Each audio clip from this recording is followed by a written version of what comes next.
and the intruder's blade slices across his body. Sid collapses in a pool of blood. Rose kneels and tearfully asks the dying Sid why he saved her. However, Sid just dies. Rose realizes that ever since their duel, Sid admired her and loved her enough that he'll give his life for her. Meanwhile, the intruders announce that all students will be prisoners at the auditorium, and they gather them up at sword point. Back in the classroom, Sid's body was left on the floor. Sid slowly revives himself. This was his background character's secret technique, 10-minute death, heartbreak. He used magic to control his blood so he wouldn't die, even when his heartbeat stopped. His magic is still being obstructed, but he learns he can still use it as long as he refines it into narrow threads.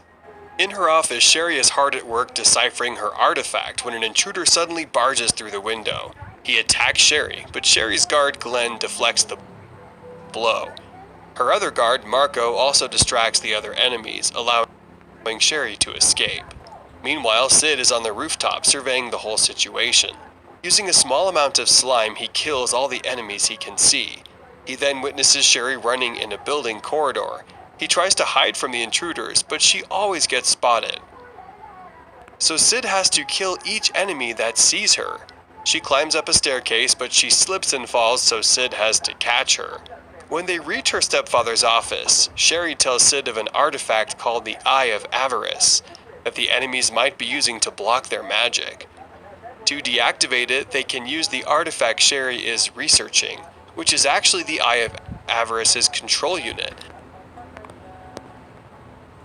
Unfortunately, she left behind her tools, so Sid volunteers to get them for her.